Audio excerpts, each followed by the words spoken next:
Steph Korey, co-founder and CEO of Away, thank you for joining us on our video and podcast. Thanks for having me. So tell us a little bit about Away. You're really disrupting how people travel, especially when it comes to the millennial crowd. This is a smart suitcase.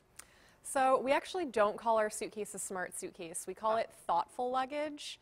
And the distinction is a lot of the times when you hear about smart products, it's like Internet of Things connected, like a smart chair or a smart toothbrush. And the approach we really took was travel is this amazing thing. It makes your life better. You expand your horizons. What can we do to make travel as seamless as possible? So we developed the best suitcase in the world. That the one sort of very modern feature you would find in it is that it charges your phone. And we're looking at some of those pictures right now. Exactly. But it doesn't have connectivity because we found that it's a little bit of a gimmick to do that, and it doesn't actually make your travel more seamless. And if I'm charging my phone, I can bring that device, that battery device, onto planes? There's no problem with that? Yep, you can bring it onto the plane with you. And was this something that no one else in the marketplace was doing? How did you come to adding this feature to a suitcase? Yeah, so we actually, when we originally set out, we weren't setting out to make a charging suitcase. We were setting out to make the best luggage in the world. My co-founder Jen was traveling, her suitcase broke. She texted 10 friends asking for a recommendation, and everyone said, I have nothing for you, don't get what I have.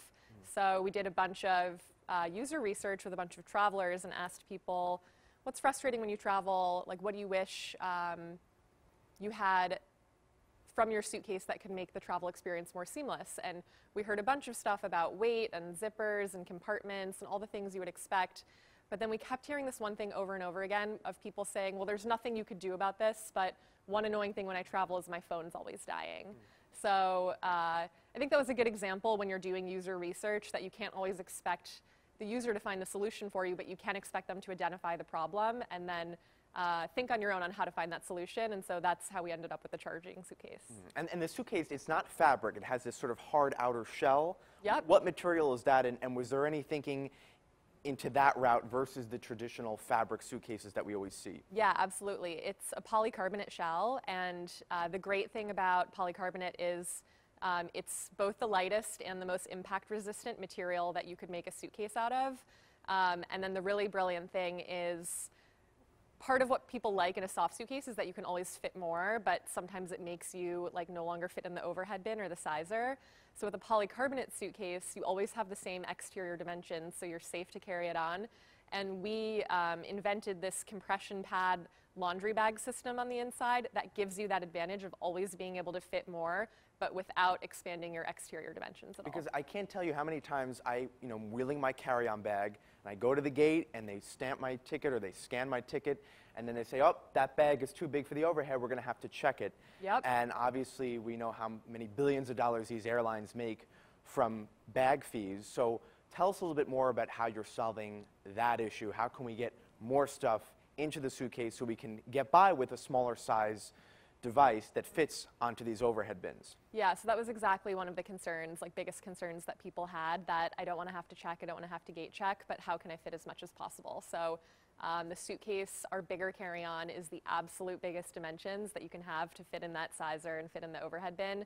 And because it's a hard shell, the dimensions never change. On one side, we have a compression pad that you pack like all of your clothes and everything, and you can just keep compressing down so you can fit more and more. We did a couple other things, like the way we inset our wheels, expanded the interior packing capacity by another 10%. So our customers always joke it's like the Mary Poppins bag because you can keep putting more and more in it. Well, I love how much time we're spending talking about the details of a suitcase. It's actually fascinating. I know. But I want to talk about money.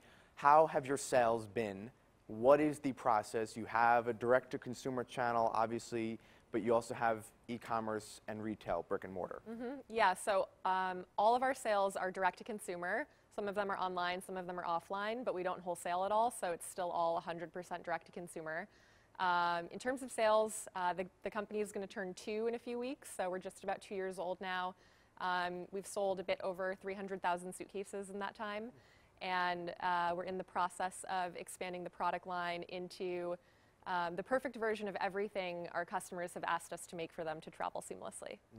What does that mean? Any details you can reveal? Well, I can tell you that if you keep an eye out over the next couple months, you'll have exact answers to that question, but If you want a hint, it's things along the lines of what you put on your suitcase or what you put in your suitcase will be the first few things that you see come out to complement sort of everything you need to travel seamlessly. So extending the brand beyond just the suitcase. Exactly. When we talk about the share of brick and mortar versus online, I mean, what percentages are we talking about with your company specifically? Well, our brick and mortar presence is quite new. So we have 4 stores now, the oldest of which is maybe 8 months old, because the whole company is 2 years old. So where we are today, brick and mortar is a little bit less than 10% of the business. And you happen to be in a very expensive area of New York City.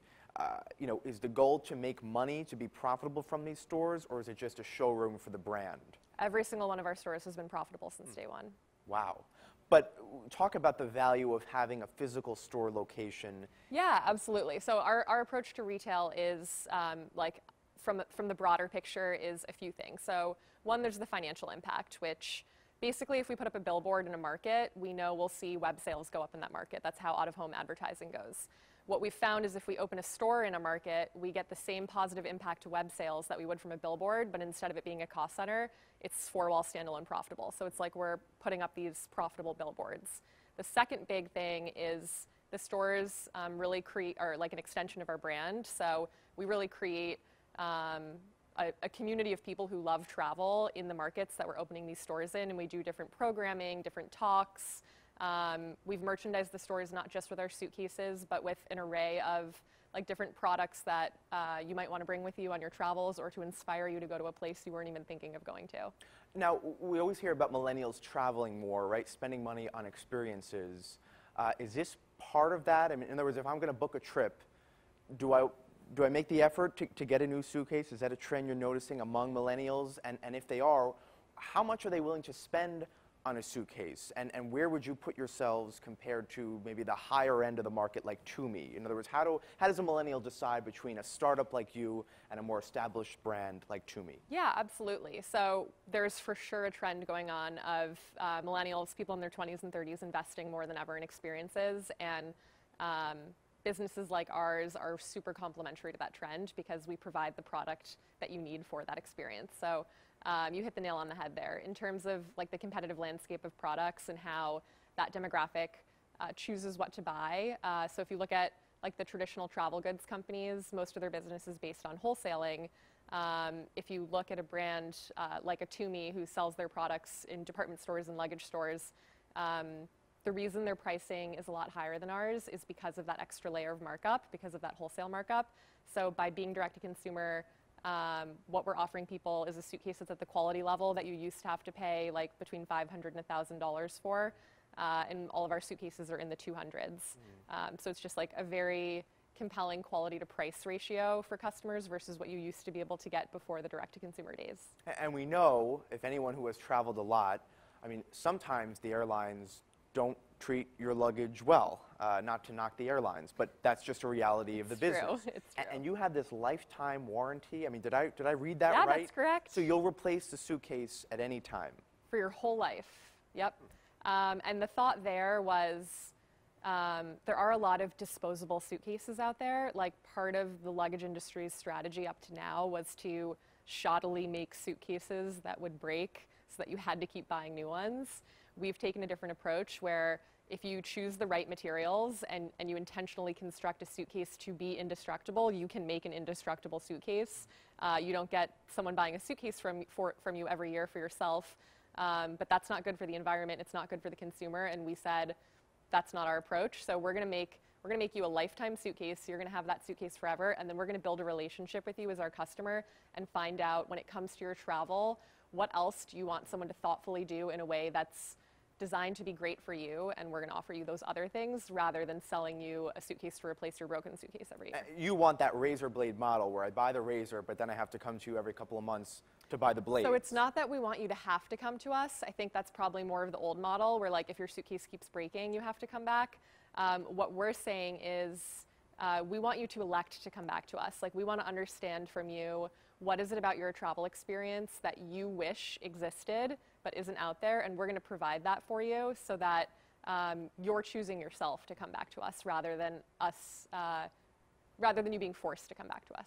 Let's talk a little bit about how you started this. So if I'm an up-and-coming entrepreneur and I want to start my own business, walk me through that process in terms of funding, how you were able to build the connections and enter a space, I assume without a tremendous amount of experience in retail and all these different businesses. Yeah, absolutely. So I told you before that the reason this all started was because Jen, my friend's suitcase broke, and she called me to complain about her broken suitcase and complain about the lack of options, and sort of mused out loud to me, you know, why isn't there an option that meets these needs of mine that's really functional and isn't going to break and isn't more expensive than the trip I'm taking it on and is like designed with the traveler's experience in mind? Like, why doesn't this exist?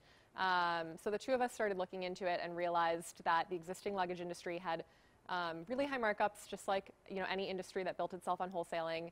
And we said maybe we should look into if we're not the only ones who feel this way. We did a bunch of consumer research, got insights from 800 focus groups and surveys of how people travel, how people pack, what they do at the airport, what they do when they arrive, to really dig into like what would make a suitcase perfect for people. And was that self-funded, that process? Yeah, I mean, it was just the two of us, like, sending out MailChimp surveys and then hopping on the phone with people. And then did you have to go and get VC funding? So we did. So from there, we took the insights, we turned the insights into a product design.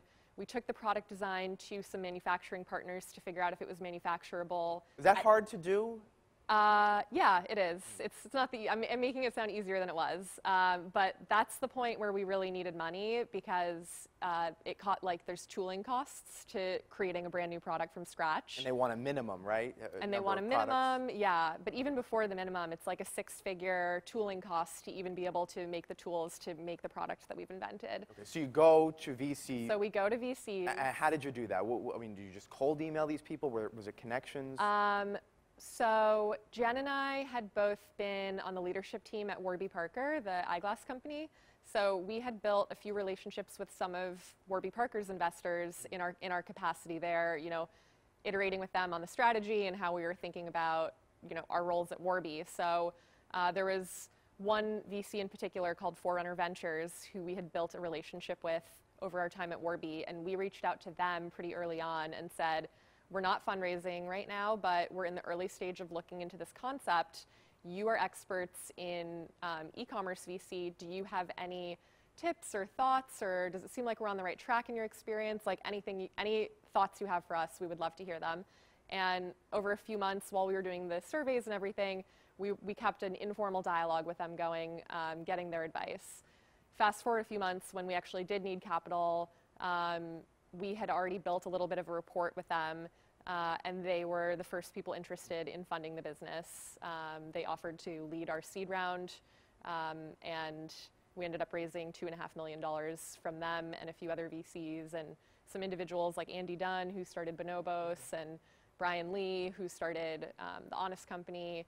So we were sort of introduced through Forerunner to a lot of these people who were able to help us get off the ground. So the total funding to date, is that how much? The total funding to date is $31 million. Wow.